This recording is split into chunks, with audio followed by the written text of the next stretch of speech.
الحمد لله رب العالمين، الصلاة والسلام على خاتم النبيين وعلى آله وصحبه أجمعين، أما بعد فأعوذ بالله من الشيطان الرجيم. بسم الله الرحمن الرحيم. قال الله تعالى في سورة الأعراف: فريقا هدى وفريقا حق عليهم الضلالة إنهم اتخذوا الشياطين أولياء من دون الله ويحسبون أنهم مهتدون.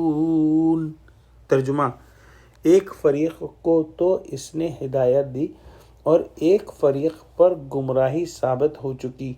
ان لوگوں نے خدا کو چھوڑ کر شیطانوں کو رفیق بنا لیا اور سمجھتے یہ ہیں کہ ہدایت یاب ہیں. پچھلی آیت کے اندر ہم نے پڑھا کہ اللہ سبحانہ و تعالیٰ نے فرمایا کہ اللہ سبحانہ و تعالیٰ نے انصاف کا حکم دیا ہے اور نماز کا حکم اور عبادت کا حکم جو کہ خالص اللہ سبحانہ و تعالیٰ کے لیے ہو، اور آخرت کے بارے میں بیان فرمایا کہ اللہ سبحانہ و تعالیٰ تمام انسانوں کو آخرت میں دوبارہ سے پیدا کرے گا. آج کی آیت میں اللہ سبحانہ و تعالیٰ فرماتے ہیں کہ جن پر گمراہی مقرر ہو چکی یہ وہ لوگ ہیں جنہوں نے خدا کو چھوڑ کر شیطانوں کو اپنا دوست اور رفیق ٹھہرا لیا ہے. اور تماشا یہ ہے کہ اس صریح گمراہی کے باوجود سمجھتے یہ ہیں کہ ہم خوب ٹھیک چل رہے ہیں اور مذہبی حیثیت سے جو روش اور طرز ہم نے اختیار کر لیا ہے وہی درست ہے. اللہ سبحانہ و تعالیٰ ان کو مہلت دے رہا ہے اور یہ سمجھ رہے ہیں کہ یہ کامیاب ہو رہے ہیں.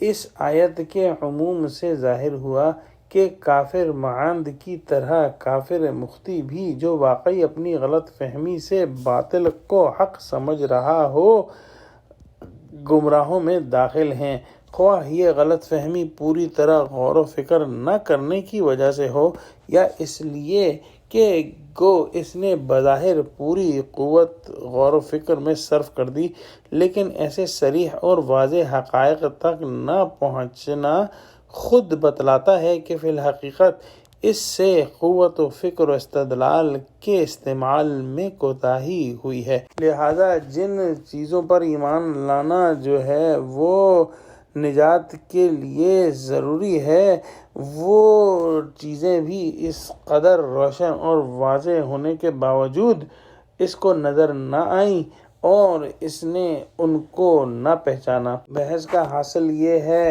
کہ اگر کوئی حق پر ہے تو اس کی نجات ہے، اور اگر کوئی گمراہی پر ہے خواہ وہ گمراہی اس نے بغیر غور و فکر کے اپنا لی یا خوب غور و فکر کرنے کے باوجود گمراہی پر ہی پہنچا، دونوں چیزوں میں اس کا وبال اس کے اوپر ہوگا.